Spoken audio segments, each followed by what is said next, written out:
அளவுக்கு மீறி போற. இதெல்லாம் நல்லா இல்ல. மேடம், நானும் இந்த கம்பெனில ஒன் ஆஃப் தி பார்ட்னர்ஸ். ஞாபகம் இருக்கட்டும். பார்ட்னர்? நீ பார்ட்னரா? உங்க அம்மா என்ன பணத்தை கொட்டி கொடுத்து பார்ட்னரா இருக்காளா? இல்ல உங்க அப்பா லட்சமா கோடி கோடியா சம்பாரிச்சு என்கிட்ட கொடுத்து பார்ட்னரா இருக்கீங்களாடி? எப்படி பார்ட்னரா இருக்கீங்க? சொல்லக்கூடாதுன்னு நினைக்கிறேன். இருந்தாலும் சொல்றேன். இங்க பாரு, உங்க அப்பா அம்மா ரோட்ல பிச்சைக்காரங்க மாதிரி அலைஞ்சிட்டு இருந்தாங்க. நான் தான் உங்களை கூட்டிட்டு வந்து இங்க பார்ட்னர் ஆக்கியிருக்கேன். தெரியுமா அந்த விஷயம் உனக்கு? ஃப்ரெண்டோட பொண்ணுங்கிற மரியாதையை காப்பாத்திக்க சொல்லிட்டேன்.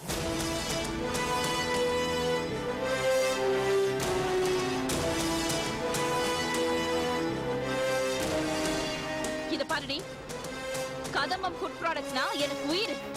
என் உயிரோட விளையாடாத. ஆமா, யார கேட்டு ஏஜென்சிக்காரங்க கிட்ட எல்லாம் 5 லட்சம் ரூபாய் அட்வான்ஸ் டெபாசிட் வேணும்னு கேட்டு லெட்டர் போட்ட? யார் நீ? இந்த கம்பெனியோட மார்க்கெட்டிங் டைரக்டர். நம்ம கம்பெனியோட ப்ராடக்ட்ஸ் இப்ப நல்லா போய்கிட்டு இருக்கு. நம்மளால அவங்க லட்சமா சம்பாதிச்சுக்கிட்டு இருக்காங்க. அப்படி இருக்கிறப்ப அவங்க டெபாசிட் நம்ம கம்பெனில இருக்கிறது நல்லது தானே? அத சொல்றதுக்கு நீ யாரு? அத டிசைட் பண்றதுக்கு நீ யாரு? நான் இருக்கேன்ல, என்கிட்ட ஒரு வார்த்தை கேட்காம நீயே அது பண்ண. ஆமா, எல்லாத்தையுமே உங்களை கேட்டுக்கிட்டு தான் செய்யணும்னா அப்புறம் நான் இதுக்காக மார்க்கெட்டிங் டைரக்டர் இந்த கம்பெனில இருக்கணும்? வேண்டாம்ங்கறேன். போயிடு. முதல்ல போ. நீங்க ரொம்ப அதிகமா பேசுறீங்க. ஆமாடி, அதிகமா தான் பேசுவேன். என்னடி பண்ணுவ நீ?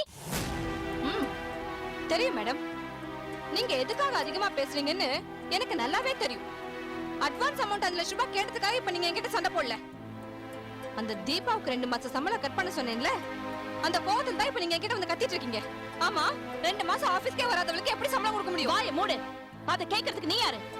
இந்த கம்பெனில யாருக்கு சம்பளம் கொடுக்கணும் கொடுக்க கூடாதுன்னு டிசைட் பண்றது நானு, நீ இல்ல. தீபா பத்தி பேசுறதுக்கு இங்க யாருக்கும் அருகதை இல்ல. நில்லடி. இத பாருடி, நான் மனசு வச்சா தீபாவை இந்த கம்பெனிக்கு எம்டி ஆக்க முடியும். ஒரே வாரத்துல எம்டி ஆக்க முடியும். அதை யாராலையும் தடுக்க முடியாது. ரொம்ப ஆடாத, வெளியில போயிடுவேன். இத எச்சரிக்கையா சொல்லடி. கடைசியா சொல்றேன். வாயை மூடிட்டு போய் வேலையை பாரு.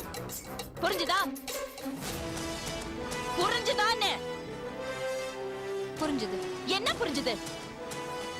கூடிய சீக்கிரத்துல அந்த தீபா இந்த கம்பெனிக்கு எம்டி ஆக போறான்னு புரிஞ்சுது.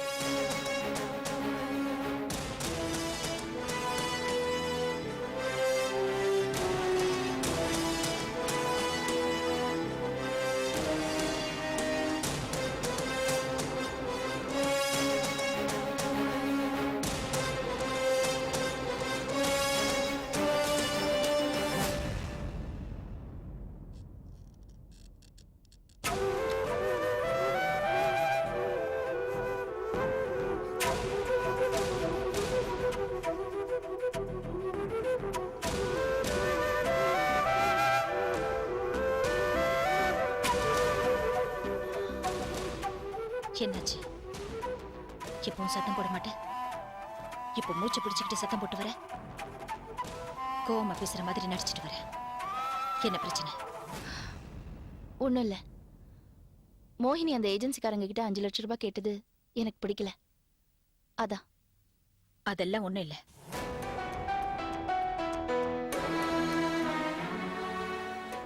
நீ தீபாவுக்காக சண்டை போட்டு வர.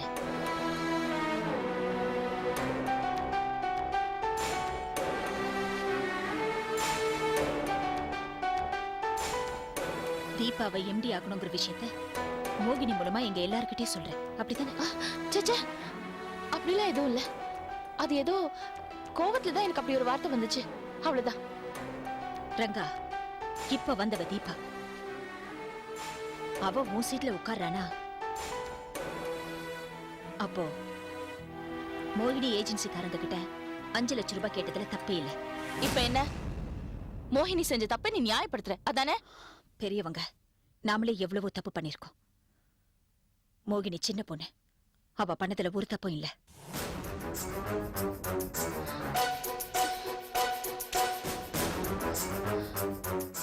எனக்கு தெரியும் கலா, எனக்கு தெரியும்.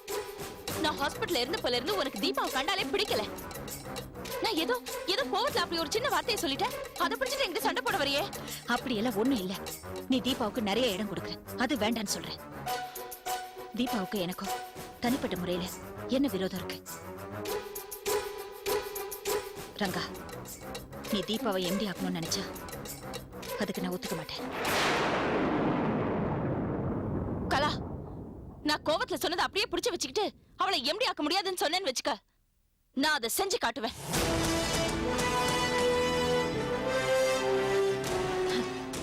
இப்பதான் புரியுது உமா எதுக்கு கோச்சிட்டு போயிட்டான்னு. நீ தீபாவை பத்தி இப்படி பேசி பேசி அவளை கோவப்பட வச்சு வெளியில அனுப்பி வச்சுட்ட. அப்படி ஒரு நிலைமை எனக்கும் வந்துருச்சுன்னு நினைக்கிறேன். ரங்கா, உன் மேல இருக்கிற பாசத்துல சொல்றேன், பிரியத்துல சொல்றேன், தீபாவை நீ ஊருக்கு அமிச்சிரு. அவ இங்க இருந்தா விபரீதமான விஷயங்கள் நடக்கும். அவ எங்க இருந்து வந்தாலும் அங்கே அமிச்சிரு ரங்கா. முடியாது கலா, அவளை எங்கேயும் அனுப்ப முடியாது. அவ அவ என் கூட தான் இருக்கணும். எப்ப எனக்கு முடியலன்னு வருதோ அப்ப இந்த கம்பெனிக்கு அவதான் எம்டி ஆவா.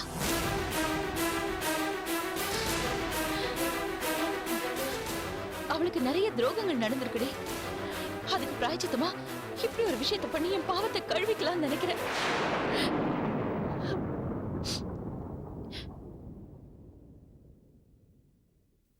இதுக்கு மேல என்கிட்ட எதுவும் கேட்காத, என்ன அழ வச்சிடாத.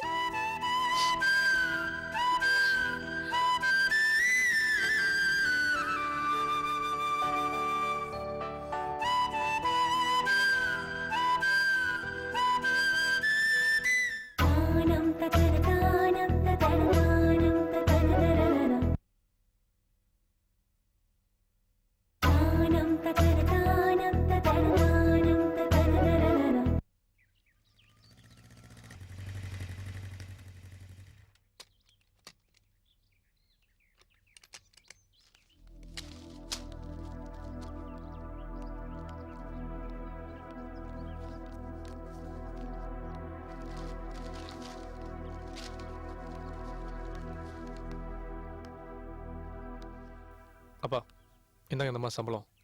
சம்பள கௌரவம் என்கிட்ட ஏன் கொடுக்குற? கல்யாணம் ஆகி பொண்டாட்டின்னு ஊற்றி வந்தாச்சு இல்லை, அவள்கிட்ட கொண்டு போய் கொடு. இனிமேல் அவளை தான் நினைக்கணும், அப்பனை மறந்துடணும். ஆ, என்ன சொல்கிறது காதில் விழலையா? இல்லை பார்த்தா கண்ணுக்கு தெரியலையா? நான் வீட்டு வாசலில் உட்காந்துருக்கேன்ல, என்ன அர்த்தம்? ஒதுங்கியாச்சுன்னு அர்த்தம். ஆமாம், உள்ள மகாலட்சுமி இருப்பா, அவள்கிட்ட போய் சம்பளத்தை கொடுத்து கொஞ்சம். ஆமாம், கவர் கொண்டு ஒரு லட்சணத்தை பாரு. தடவை பொண்டாட்டிக்கு சம்பளம் கொடுக்கும்போது திருநெல்வேலி அல்வா, மதுரை மல்லி இதெல்லாம் வாங்கிட்டு வர வேண்டாமா?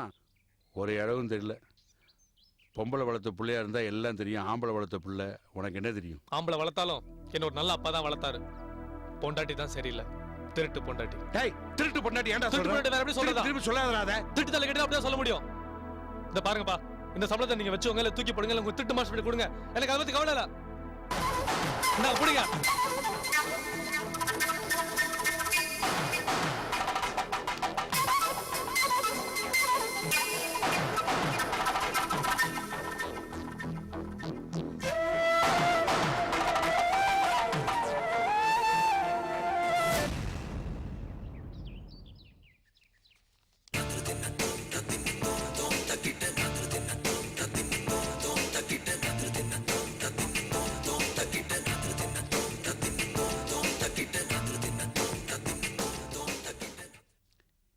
என்ன மகாலட்சுமி, காப்பியா? யாருக்கு? கைலாசுக்கா? இதுக்கு தான் வீட்டுக்கு ஒரு மருமக வேணுங்கிறது. இந்தா சம்பள கவர்மா, வாங்கிக்க. இந்த பாரு, இது மாச சம்பள கவர். இது எங்கிட்ட கொடுக்காம நேரம் உங்ககிட்ட கொண்டு வந்து கொடுத்தா நான் கோச்சு பேங்கிறதுக்காக தான் எங்கிட்ட கொண்டு வந்து கொடுத்தான். அடுத்த மாதத்துலேருந்து உங்ககிட்டே நேரம் கொண்டு வந்து கொடுத்துருவான். என்ன, வாங்கிக்கம்மா, வாங்கிக்க.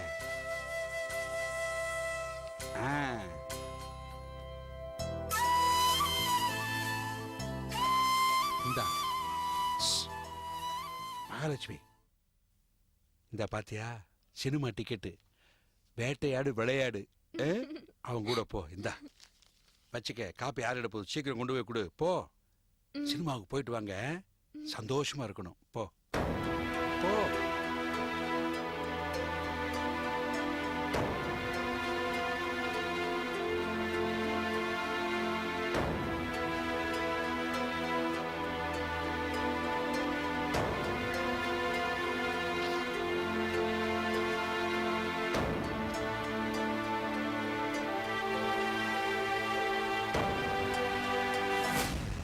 என்னது இது? சினிமா டிக்கெட் வாங்கிட்டு வந்திருக்கீங்க. நான் இப்ப சினிமாக்கு போகணும்னு சொன்னேனா? ஏய் என்ன பேசுற? வாயை மூடுங்க. அப்பா பாத்துட்டு இருக்காரு.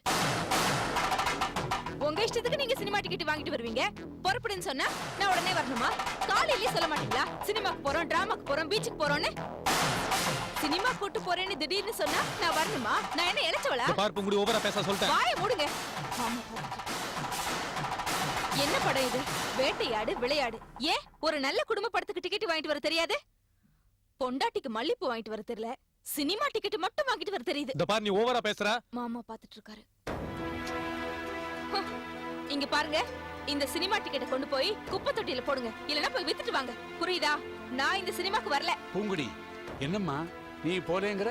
2 பேரும் போறங்கிறதுக்காக டிக்கெட்டே வாங்கி வந்திருக்கான். என்ன வாங்கிட்டு வந்திருக்காரு? பொண்டாட்டிய மதிக்க தெரியல. ஏன் காலையில சொல்ல வேண்டியதானே இன்னைக்கு சினிமாக்கு போறோம், டிராமாக்கு போறோம்னு? மதிக்க தெரியல. நீங்க 2 பேரும் போயிட்டு வாங்க மாமா. நாங்க 2 பேரும் போறதுக்காக டிக்கெட் வாங்கி வந்திருக்கான். நீங்க 2 பேரும் போறத வாங்கிட்டு மாமா, வந்திருக்கான். இது புருஷன் பொண்டாட்டிக்கு நடுவுல நடக்கிற தகராறு. நீங்க ஏன் தலையிடுறீங்க?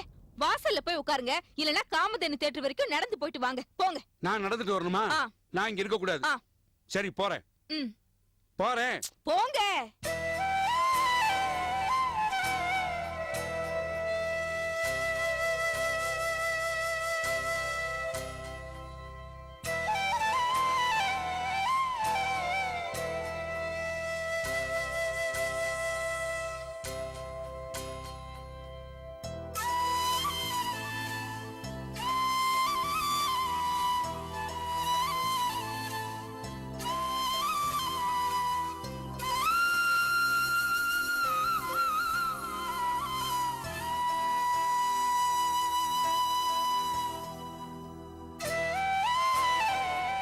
தப்பா நினைச்சுக்காதீங்க, உரிமை எடுத்து பேசிட்டேன். மாமா தான் டிக்கெட் வாங்கிட்டு வந்தாருன்னு எனக்கு தெரியும். ஒருவேளை நீங்க வரலன்னு சொன்னீங்கன்னா மாமா சந்தேகப்பட்டிருப்பாரு. அதனாலதான் நானே வரலன்னு சொன்னேன்.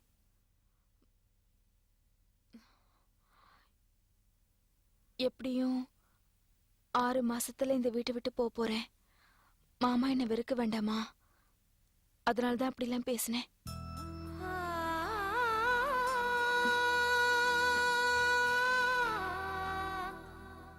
காஃபி குடிங்க. பொண்டாட்டி போட்டு கொடுத்த காஃபி நினைக்க வேண்டாம், வேலைக்காரி போட்டு கொடுத்த காஃபி நினைச்சுக்கோங்க. குடிங்க.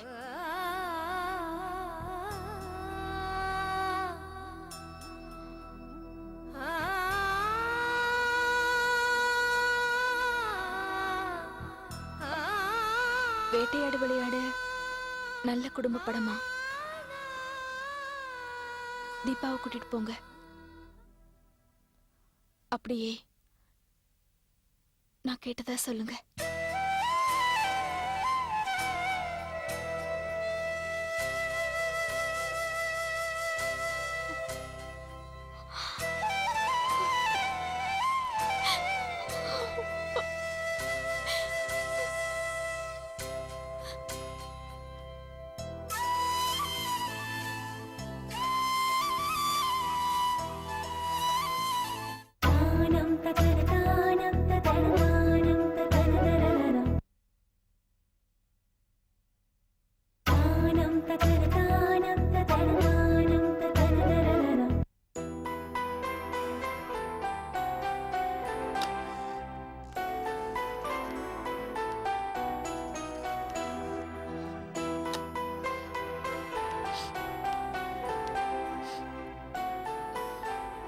ஏன் அலற? ஒண்ணும் இல்ல, சும்மாதான். ஏன் ரங்கா வீட்டுக்கு போயிட்டா? சும்மாதான் போயிட்டா. நீ சும்மாதான் சொன்னா ஏதோ பிரச்சனை நடந்திருக்குன்னு எனக்கு தெரியும். 2 மாசத்துக்கு அப்புறம் ரங்கா ஆஃபீஸ்க்கு வந்திருக்கா. மற்றவங்க தான் அவன் மனசை புரிஞ்சிக்க மாட்டேன்றாங்க. நீயுமா? உனக்கும் ரங்காவுக்கு என்ன பிரச்சனை? எனக்கும் ரங்காவுக்கும் என்ன பிரச்சனை இருக்கும்? நீ பிரச்சனை பண்ணாம ரங்கா வீட்டுக்கு போக மாட்டா. ஆமாமா, அவ உங்க பொண்டாட்டி இல்லையா? நீங்க அவளுக்கு தான் சப்போர்ட் பண்ணுவீங்க. நான் உங்க முறை பொண்ணுங்கிற விஷயம் உங்களுக்கு எப்படி ஞாபகம் இருக்கும்? என்னதான் தப்பு சொல்லுவீங்க? கலா, பைத்தியம் மாதிரி பேசாத. ரங்கா வீட்டில் எவ்வளோ பிரச்சனை இருக்கு. அவன் நிம்மதியாக இருக்கணுன்றதுக்காக தான் நான் அவளை ஆஃபீஸ் கூட்டிகிட்டு வந்தேன். 2 மாசமா நான் உன்னை பார்த்துட்டு இருக்கேன். நீ சரியில்லை. ரங்கா ஆப்ரேஷன் முன்னாடியிலேருந்தே நீ சரியில்லை. ஏதோ ஒரு விஷயத்த உன் நெஞ்சுக்குழியில் போட்டு அதை மெல்ல முடியாமல் முழுங்க முடியாமல் தவிச்சிட்டு இருக்க. என்கிட்ட கூட சொல்ல மாட்டியா? சொல்லு, என்ன விஷயம் சொல்லு. இல்ல அதெல்லாம் ஒண்ணும் இல்ல. எனக்காக ஒண்ணே ஒண்ணு செய்வீங்களா? என்ன? தீபா இனிமே இந்த ஆபீஸ்க்கு வரக்கூடாது. எப்படியாவது ரங்க கிட்ட இருந்து பிரிச்சு அனுப்பிடுங்க. அவ இங்க இருக்கிறது நம்ம குடும்பத்துக்கு நல்லது இல்ல. ஏன்? அவ என்ன தப்பு பண்ணா? அதெல்லாம் கேட்காதீங்க. நீங்க ரங்க கிட்ட பேசுங்க. நீங்க சொன்னா அவ கேப்பா. கலா, தீபா ரொம்ப நல்லவ. அவ ரங்காக்காக உயிரே கொடுப்பா. அவ உயிரை கொடுக்க மாட்டா. ரங்க உயிரை எடுப்பா. அது இப்ப உங்களுக்கு புரியாது. போக போகத்தான் தெரியும். கலா, கலா,